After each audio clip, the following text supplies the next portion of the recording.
Welcome, welcome, welcome to Hermetically Speaking with your vessel, Toria, transmitting alchemy, mystic psychology, and channeled messaging for all of our days. Here, we explore the sacred, the shadow, and the infinite spiral path of awakening, so you can remember who you are beneath the programming and rebuild yourself from the inside out. And as always, go back to episode 1 for my disclaimers on mystic psychology and the fact that I am not a medical professional, and everything I speak on is through experience and an energetic standpoint rooted in the ancient wisdom of Hermeticism. Therefore, if you are seeking medical advice of any kind, please consult a licensed professional. Hello and welcome to episode 15. Today's episode is a transmission on the spirituality of desiring something you can't have, or at least not yet. But what does not yet even really mean when time is a lie and we are the architects of reality? Let's walk the edge of longing and manifestation and see what it's really made of. Let's begin with this. If you want something deeply, consistently, soulfully, what is that desire but a signal that it's already alive within you? Desire is sacred. It is a compass. It reveals to us the future version of ourselves that already exists in a dimension beyond this one. And yet, we're often told, you can't have that right now, or that's not for your highest good, or we have to wait. Who decides that? Who says you can't? Who draws the line between divine timing and delay born of fear or unworthiness? What if you drew that line? The phrase, "it's not for you right now," has become spiritualized avoidance, a bypass, a laying down of our power, a well-meaning guardrail, and yet behind many of those words lies an unconscious contract with the idea of separation and suffering. We're told our manifestations must be purified by time, by tests, by patience. But time is elastic. Tests are data. Patience is presence, not postponement. So, what are these blocks really? Sometimes they're inherited vows. Sometimes they're trauma-born beliefs that say, if I get this thing I want, I will lose something else I love. Or desire equals danger, or wanting makes me greedy, makes me ungrateful. These are the unseen walls we build, not source, not destiny, not divine law. Because the reality is you can use any and everything for your highest good if you know how. And you do. You can learn it, you can remember it, you can embrace it. So let's talk about the word attachment. In spiritual circles, wanting something is often labeled as attachment, and attachment is painted as the villain. Desire becomes sin, craving becomes weakness, the body becomes something to transcend instead of honor. Here's the truth I see clearly now. You can't heal what you haven't held. And in an infinite reality, you technically can, and that is one that we live in. However, for my path, for my journey, what my understanding is that I can't heal what I haven't held in this spiral pointation of my journey. And I guess my mind is wanting to go down a rabbit hole because I know infinity. And I know that me saying this is kind of a finite statement, and I do not like finite statements. I feel like they're too constricting, and they don't allow for, magic, or at least it tries to block magic. So let's focus on the fact that you might be able to heal what you haven't held. However, holding something and healing it can be one and the same and really kind of just complete the healing that we're looking for. And that resonates strongly with me, and maybe it will you as well. So while you can walk through detachment until you've walked through attachment. Nope, I said that backwards. I said that backwards. I'm so sorry.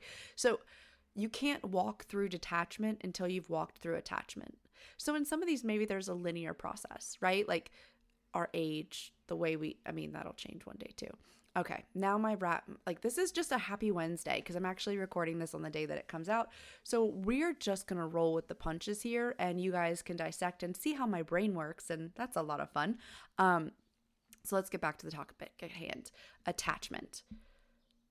Let's just roll with the script. How's that sound? We're just going to roll with the script. We're not going to think too much into it. Know that I do not like finite statements or finite belief systems, but they do exist in some form to serve us, just like the infinite ones do.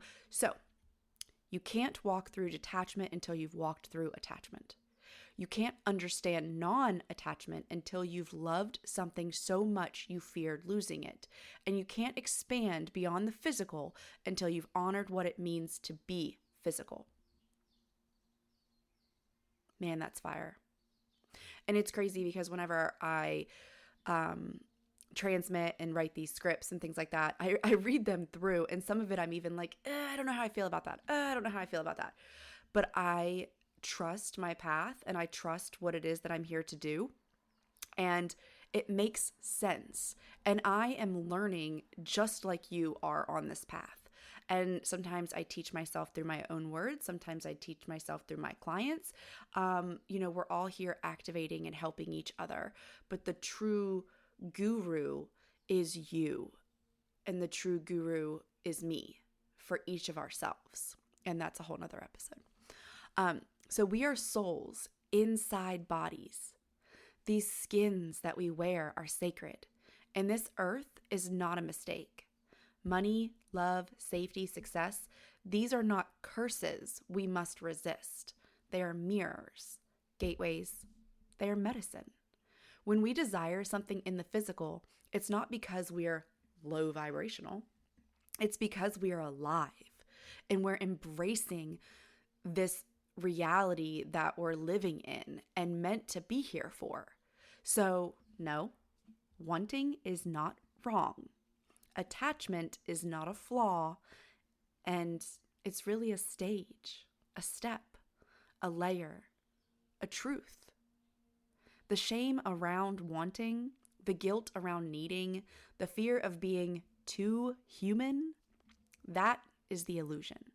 And it's one that we are here to break today and moving forward. And so what if being too human isn't a problem, right? Like we're in this spiritual ascension. And so it's we don't want to be, we want to be galactic. We want to be our star seeds. We want to be this. We want to be that. Well, I can tell you right now that I have multiple things sitting on my desk, and each one of those things on my desk is me, and I am them. And I am a star seed, and I am a galaxy, and I am galactic, and I am a soul, and I am, this amethyst, and I am my cards and my smoothie, all of these things, my microphone, right?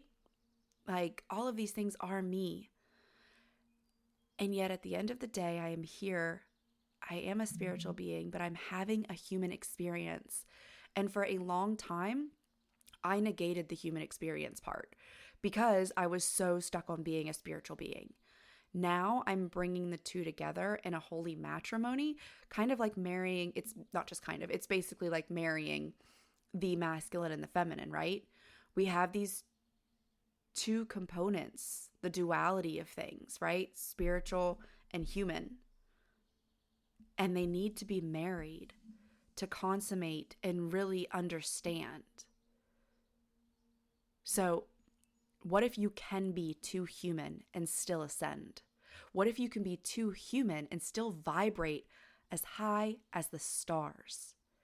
What if being too human is the very path to being more divine? I mean, In retrospect, I didn't even know how spiritual I was the whole time that I was like asleep. But they've showed me I've had telepathy my entire life. I've had prophecy and oracles read to me my entire life. Premonitions. And I had no idea that this is what I was doing because it was in different forms. I didn't have visual, like third eye premonitions, but there are multiple ways to have premonitions. I didn't realize it though until I was taught about the third eye premonitions and later on down the road. Excuse me. So it's spring, the stuffiness. So what it comes down to is that we came here to embody all of it. The ache of attachment, the growth of detachment, the grace of non-attachment. This is not a hierarchy. It's a trinity, a divine triad of experience that births real presence. The soul doesn't bypass the body to evolve. It inhabits it fully. It moves through every layer. Attachment isn't the opposite of enlightenment. It's the soil it grows from, or at least it can be. To feel deeply, to want fiercely, to release slowly, that is not regression. That is immersion. That is the centerfold of becoming. This is not about purity through separation. It's about power through integration. Your humanity is not in the way. It is the way.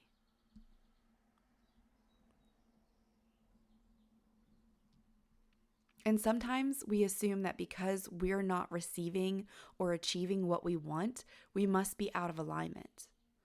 That if it hasn't arrived yet, we must have misstepped or fallen off track.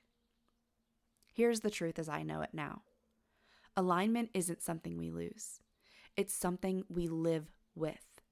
It's a frequency that adjusts, guides, and reveals, not punishes. Our alignment is always active, always connected. And sometimes it's guiding us through a path that doesn't look like receiving. Yet, it is preparing us to receive more sustainably. We think our ache means we're doing something wrong. That ache can come from alignment because alignment knows what's possible for us. It knows that we're made for more and that we're achieving it. However, it's not in our, circumference of visual reality. And it's calling us toward it so that way it can be. If you really sit down and think about it, you know when to give. You know when to pause, and you know when it's time to serve others, and when it's time to serve your own nervous system. And yes, we have goals, right? Like, we're not where we want to be maybe in that regard or on any of those layers. However, you are exactly where you are supposed to be because, again, you are always in alignment. You are always connected. And we spoke just briefly about how, let me find this part in my script if I can very quickly. It talks about it's not regression, it's not going backwards, it's taking the time to stabilize. And that's exactly what it is. It has to be done in increments because, and I will forever talk about this, but in the Golden Dawn, it talks about two pathways to spiritual freedom. One is very abrupt and very quick. However, that pathway is prone to causing spiritual relapses because all of the items, not all of them, but maybe significant items were bypassed because you just jumped from this timeline to, another timeline, and not that timeline jumping doesn't serve a purpose. However, I think a lot of us know that if we are timeline jumping, yes, some of the timelines we can absolutely go from 0 to 100. However, in the Book of the Golden Dawn, it indicates that the slower journey is the progressive journey for long-term spiritual ascension without spiritual relapse. And that is the journey that I'm on, whether I like it or not, because I used to want to go 0 to 100 on everything. However, where's the other 98, 99, right? What do I do with it? What does it do with me? Does it get buried? Does it grow in me in another way? Like, those are questions I don't have the answers to right now. However, I would say if in a past life I went from 0 to 100, I'm still here incarnating, which means that this way is probably the better way for me. It feels right, especially when I understood what my higher self is asking of me in this regard. So if we make a move out of survival mode or fear or our trauma response, that's okay. Because our alignment is going to reveal it to ourselves, not to shame us, but to bring it into that awareness so it can be transmuted. That part of us will shift, it will update, it will grow, it will spiral out. And the next time we reach for what we desire, we'll do it with more clarity, more power, and more capacity to hold it sustainably. Alignment is not an end destination. It's a deepening. And every moment we live, every choice, every pause, every craving is bringing us further into it, not away. So when it looks like you're not aligned because it hasn't arrived, trust. Trust this. You are not out of sync. You are in process. And that process, along with you yourself in every moment, is sacred. So we're going to talk a little bit about the alchemy of co-creation here. If we are co-creators, extensions of the divine imagination, then why can't we will our desires into alignment with our highest path, right? I mentioned this earlier. And I briefly notated, you can. You absolutely can. And you were never not allowed to. You just forgot you could change the ingredients and transmute the recipe. It's like when you make a cake and you add coffee to it instead of water, right? Like it's still water, but it's coffee. And it adds way better flavor for anything chocolate. But it's a different element. It's a different ingredient. And you still get a cake. However, maybe you prefer the taste a little bit more than you would if it was just plain old water. And then you have other aspects where it's like maybe you would just prefer the water because then it's not diluted by coffee and you're really big on the water element at the moment and you just really want it to flow within everything that you do and everything that you breathe and bake and eat. There's no wrong answer. Both of those can serve our highest good. I could be in the creative stages where I need to mix things up and I need to play and I need to have fun. So I mix the coffee. Maybe I need a little bit more grounding into the foundational elements, so I mix the water. Both serve me on my highest path, how I seek. I just have to know that I can do it and I understand it. There was something that I was terrified to try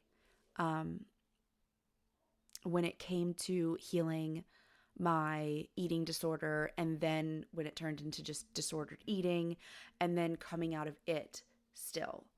I tried something to help me lose weight, and I don't do diets. I don't believe in diets anymore. It's been years.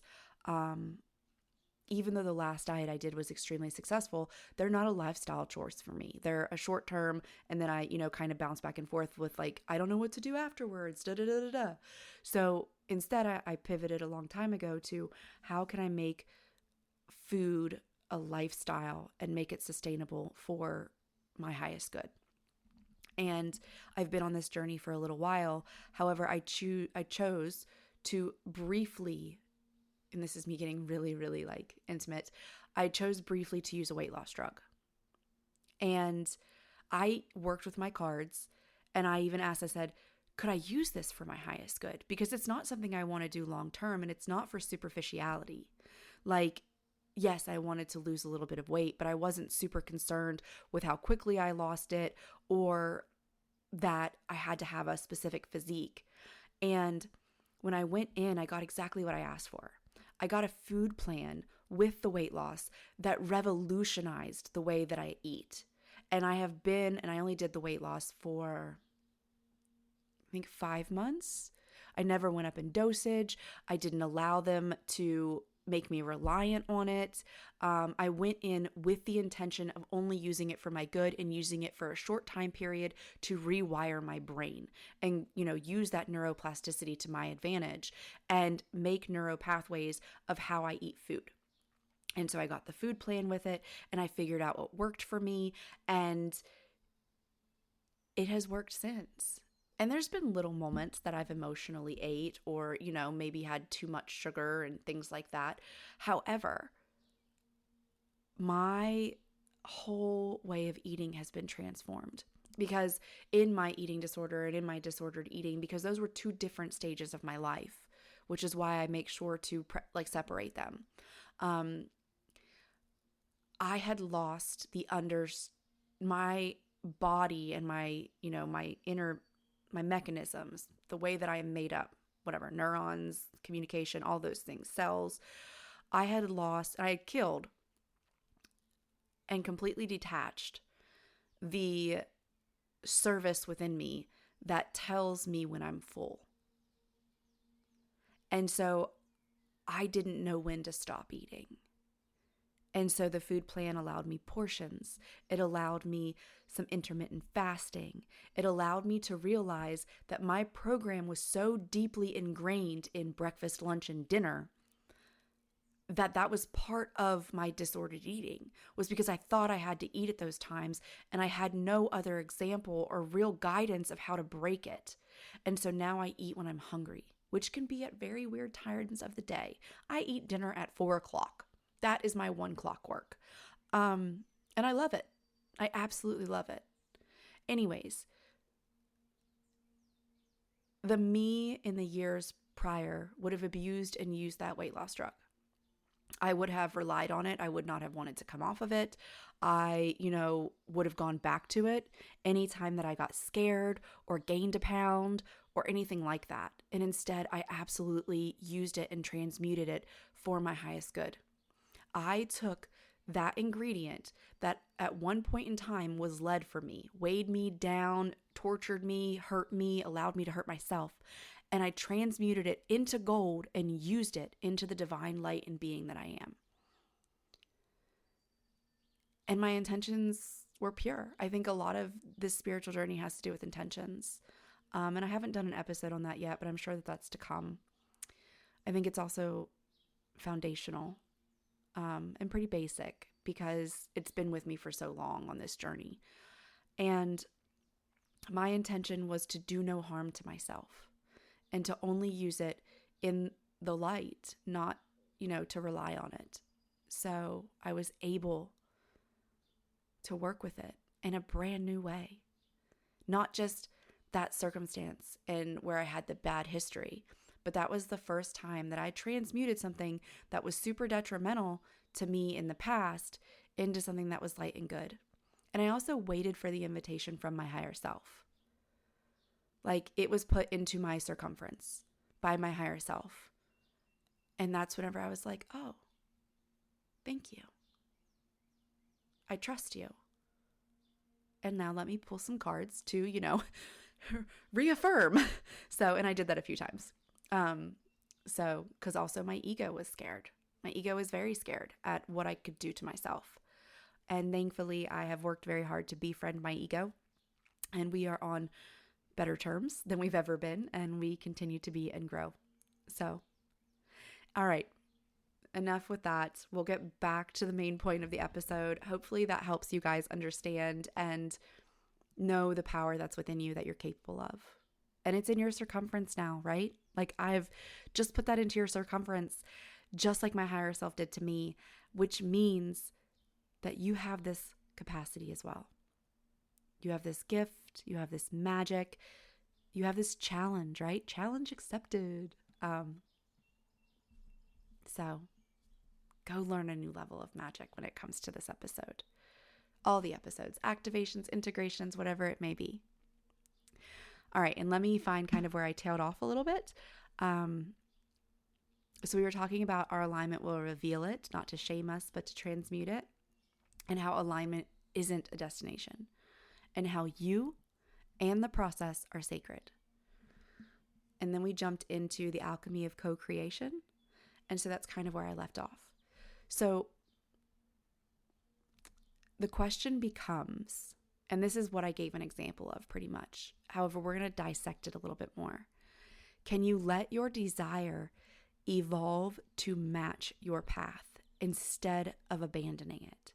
And it's okay if you abandon your desire, because it just means, you've moved on to something else. I've had plenty of desires that I'm like, yeah, it's not for me. As a manifesting generator, I have this weird thing where it's like, I want to say yes to something, and I do, but then 10 or 15 minutes later, it completely changes in me. So there's nothing wrong with abandoning a desire either. However, if it is a desire that you don't want to abandon, can you let what you want become holy by how you want it, right? That's the intention. Can we transform it into a holy communion within us that serves our highest purpose? And this is how you move beyond the spiritual story of not now, but into the power portal of yes, in this new way. That relationship? Yes. When you are no longer repeating the patterns of your past self. That home? Yes. When you are ready to become the soul who lives there with light in every room. That money? Yes. When it becomes a river, not a dam. And your higher self will show you how to do this every step of the way. All you need to do is ask. We don't need to sacrifice our desires to be spiritual. We need to sanctify our desires by bringing them into sacred alignment with the soul. So this whole time, right? The lost humanity and the real meaning of transcendence. What if we've had it backward? What if transcendence isn't about rising out of humanity, but diving so deeply into it that you become what it was always meant to be? Right? So what I'm kind of seeing is, if we think that we ascend outside of humanity, then that to me is death. That's the death of the skin that we're wearing. However, you can ascend in a human body. And that is what we are here to do, is to save the human race and ascend the human race. No longer leaving it behind when our soul leaves the human body, right? Like Pleiadians, Arcturians, Mantis, all of them. They may very well, and there is history of the fact that they, and Lemurians, all of them, were in the third density at one point in time, or some type of resemblance to it. And they ascended out of it.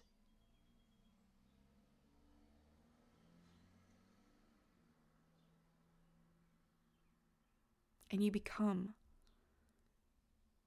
on this journey, what this journey was always meant for, what you were always meant to be: a vessel of consciousness, a temple of remembrance, a soul wrapped in skin, speaking light in the language of matter.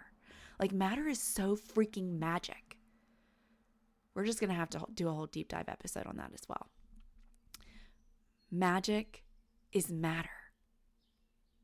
And we talk so much about ascending the levels of consciousness, but maybe we're here to transcend the limited versions we've already known, not to deny them, not to demonize them, to move beyond them without leaving the human behind.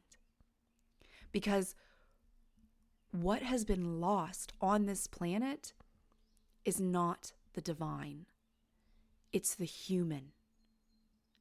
Think about it. We look at the chaos of the world and we look at everything and we just think humanity is gone. So if humanity is gone, that means the human is gone too. The human is just a shell of what it could be. The sacredness of hands, the miracle of breath, the beauty of tears, of trembling, hunger, laughter, touch. All of these things have been forgotten and been labeled lower, when that is what we're here to find again. The sacredness in every element of our being. We are not just here to raise consciousness. We are here to return it to the body, to bring it home. Because when humans were first placed on the earth, they had all the gifts. They came with everything that we're looking for. I highly recommend the book, The Yugas. It goes through the cycles of humanity, and we are on the cusp of the middle transitional cycle of where we lapse back over into what we were born here with and have forgotten. So when we feel desire, when we form attachment, when we grieve or long or strive, it's not a failure of awakening.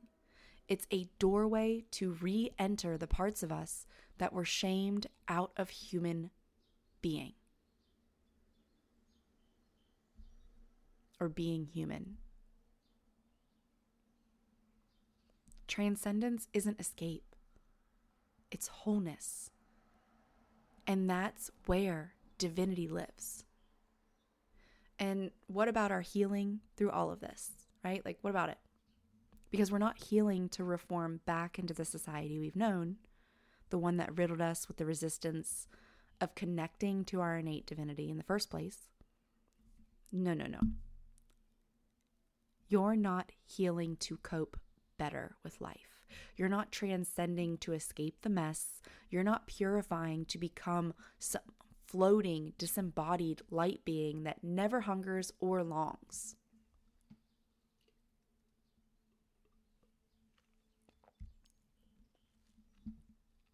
You're healing to remember joy. You're healing to reclaim happiness in your human experience. You're healing to be free, fully, fiercely, in a body, to laugh again, to dance again, to want again, to feel safe wanting, to feel safe resting. So no, you're not here to become more stoic.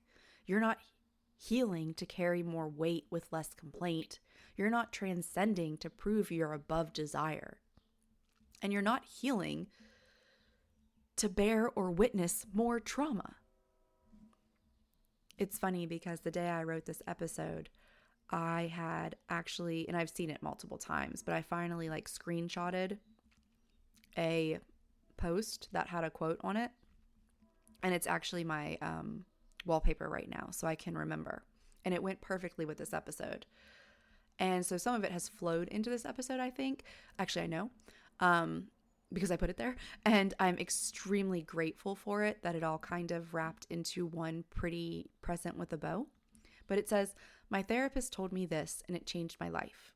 You're not healing to be able to handle trauma, pain, anxiety, or depression. You're used to those. You are healing to be able to handle joy and to accept happiness back into your life." That is what my resistance is to, is joy and happiness. For the long term, sustainably, stability. Because my entire life has been, joy and happiness has been interrupted. Joy and happiness has been given away, right?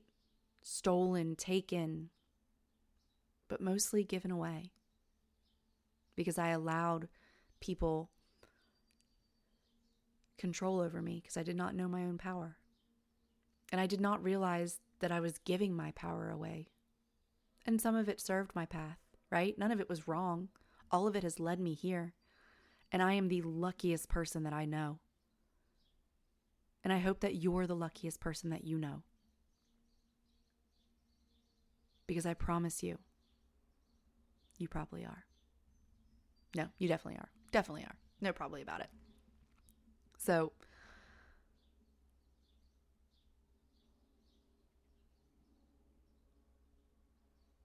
you already survived. You already grew stronger. Now, you're here to remember joy. You're here to reclaim freedom. You're here to let delight and longing and tenderness light your cells up again. You're here to let your humanity catch up to your soul. Because true transcendence isn't about leaving behind the pain. It's about integrating it so you can finally feel the pleasure that comes after. There's a musician I'm listening to. Love it. His name is Abel Hart. And one of his songs really, actually, now that I think about it, kind of embodies exactly that. So anyways, yeah, his music is super uplifting. He does everything on frequencies, worth. It's very spiritually aligned. Everything is. But, it's right now. So it is for me. So if you're looking for something spiritual with some 888 or 369 or 963 frequencies, and it's a little bit different than some of the really low-key music I listen to. So I'm grateful for the change. Anyways,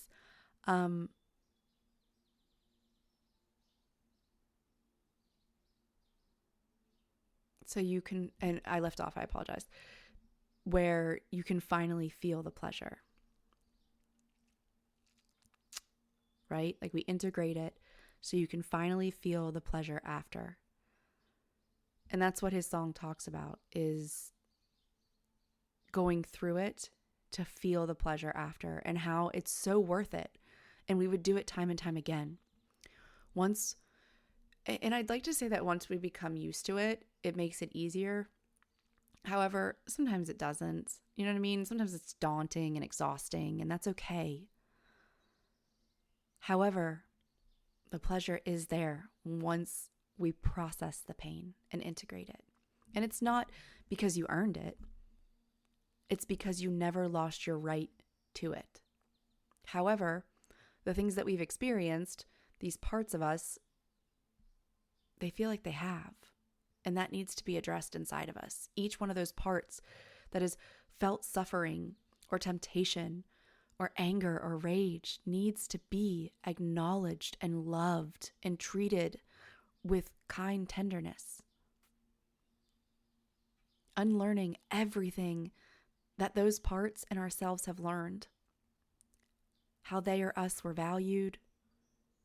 How they or us achieve.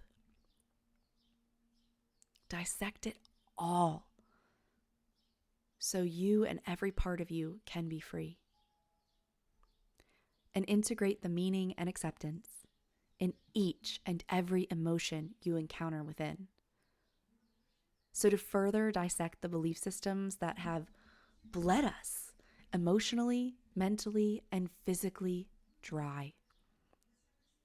Then our spirit comes further to life. Then what we seek finds us with ease. When we heal what is seen and unseen, and all that is in between. We heal for the joy, the abundance, the freedom, the weightlessness. And with all that, the money, the receiving, the achieving, all flows to us effortlessly. I am healing to live a life of effortlessness. One where I don't feel strained daily, or scared, or concerned. I am healing to live so deeply in trust and my innate spirit that I can do whenever and whatever I want, knowing it is serving all of humanity and consciousness in its best and highest timeline.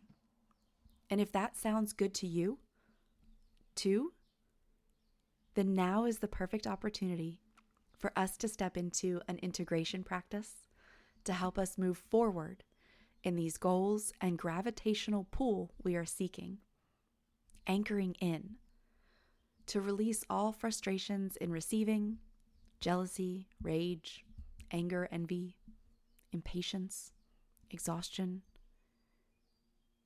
We are going to leave all of that and more right here today. And if or when a trickle of it comes back up later, that's okay too. And I apologize. Sometimes I tap my mic on accident. You can move forward knowing that's just another round of layers being released from your being so you can make more room for happiness, joy, abundance, wealth, trust, faith, divinity, sovereignty, and everything you forgot you were and are now remembering, re-embodying, and reclaiming can be integrated for sustainability and stability.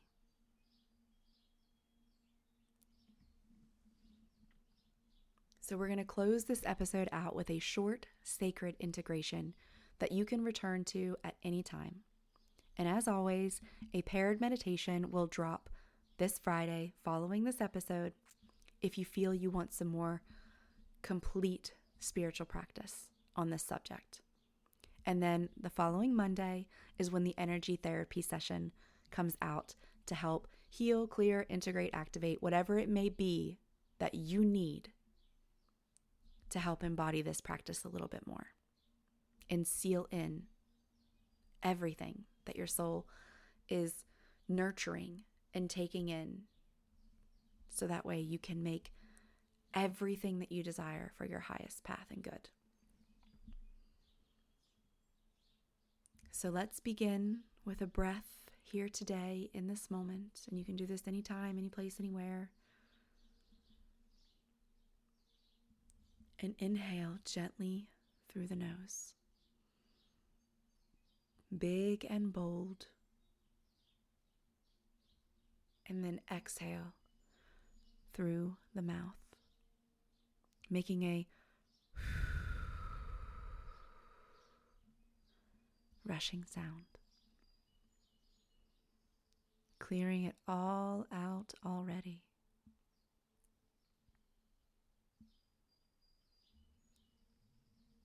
Allow the body to soften. Let the belly expand.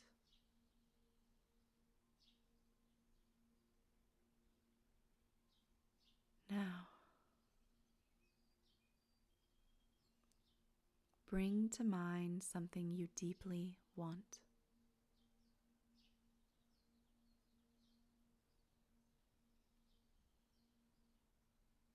Let it come fully into your awareness.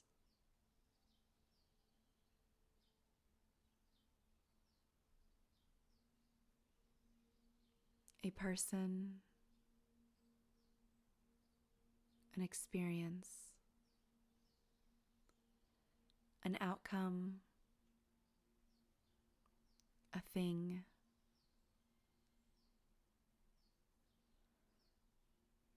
Hold it. No shame, no guilt, just presence.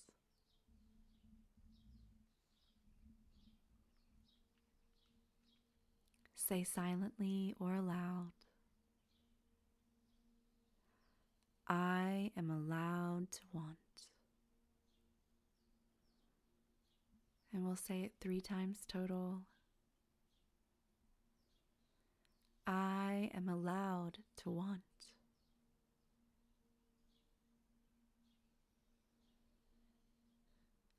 I am allowed to want. And now, breathe again, deeper. Feel your whole body hold this want. And now, Imagine loosening your grip just slightly, not pushing it away, just letting it rest in the palm of your open hand, or floating there in your mind.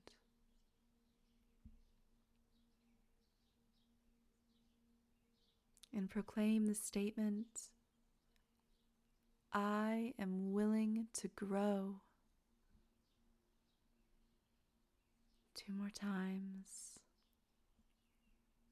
I am willing to grow.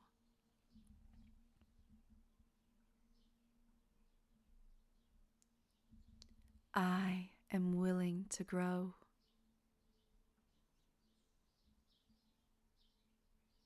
Finally, imagine placing this desire on a river.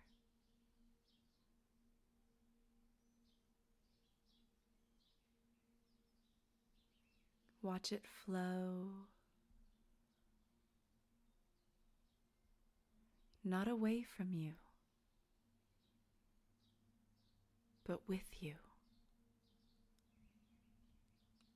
alongside your becoming, your path.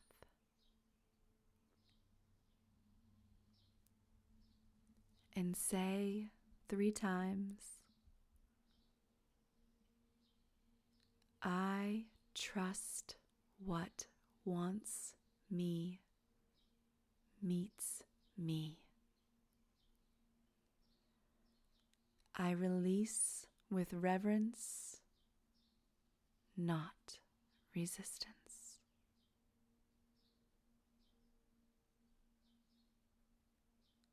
I trust what wants me meets me. I release with reverence, not resistance.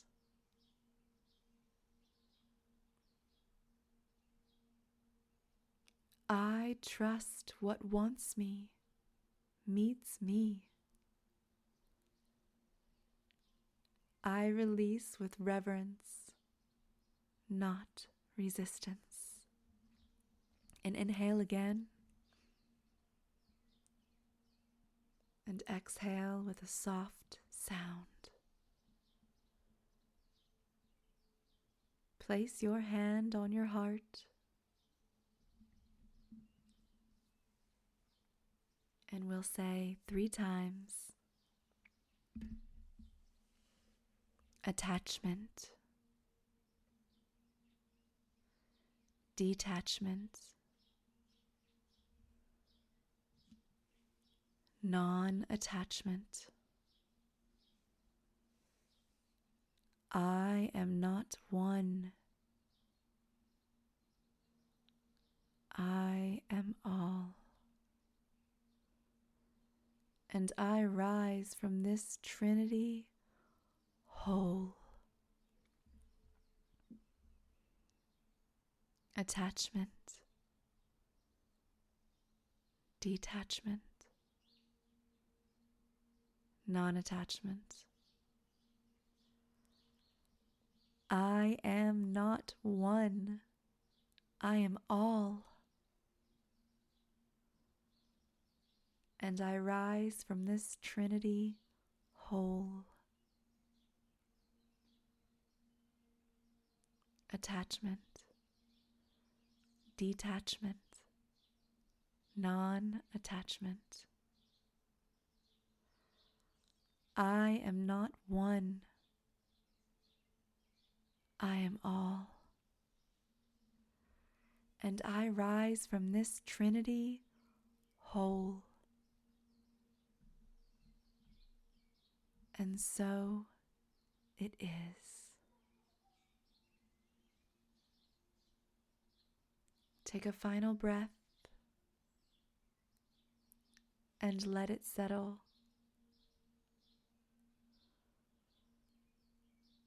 Let the want soften. Let the ache feel seen. Let the alignment within you whisper, I've got you. You don't need to force your way into the next version of you. You are already becoming it. Let this moment be enough. Let this practice be an anchor. And let your next steps be guided not by lack, but by the quiet confidence that what is meant for you is not just coming. It's calibrating. Thank you for being here, for walking this path, for remembering what's real. You are not behind. You are not broken. You are deeply, beautifully, divinely in process.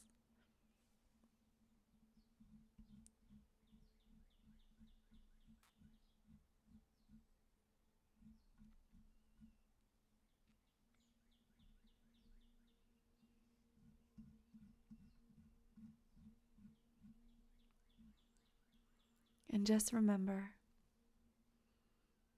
if you've ever been told that your desire is too loud or that your want is too much,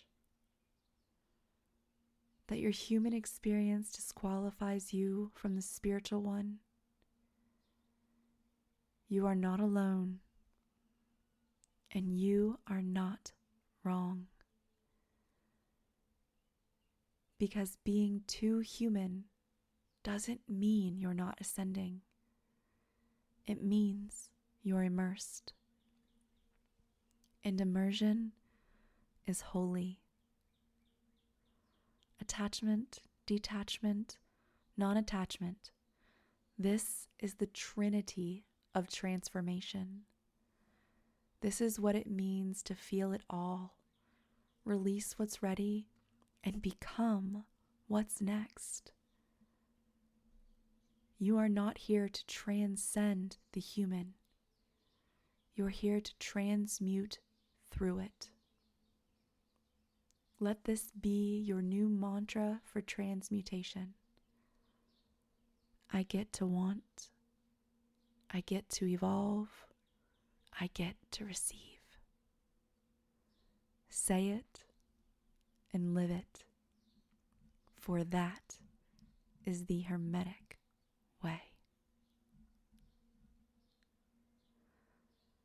Until next time, keep speaking to your soul, keep listening with your whole being, and above all, keep creating from the light within you. This is Hermetically Speaking. And I can also hear my cat crying for me. So if you hear her, just know she probably loves you too. And I do have an announcement to make.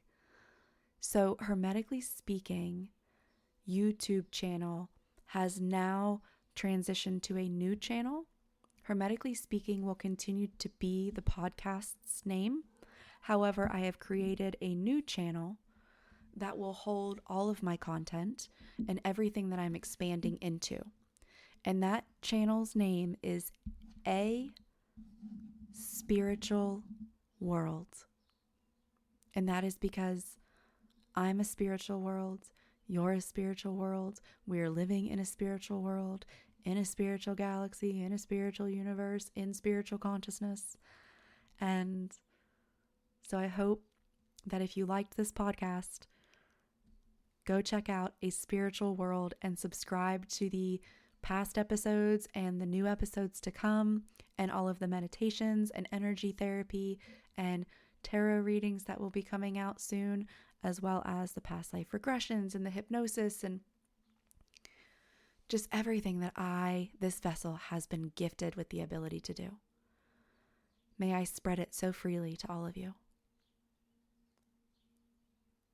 Namaste and many blessings on your way.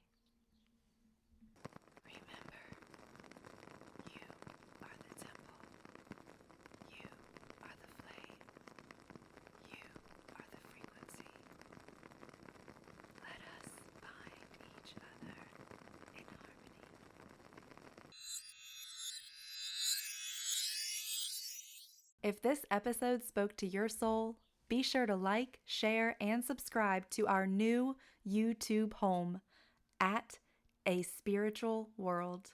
That's A Spiritual World. Your support not only fuels the Hermetically Speaking podcast, it also nurtures the growing library of meditations, energy therapies, readings, and transmissions I offer to help us all walk this healing path together. Your presence, your listening, your evolution. They ripple out farther than you may ever realize. Thank you for being here. Thank you for becoming who you truly are. Until next time, keep speaking the truth your soul remembers. Namaste and many blessings on your way.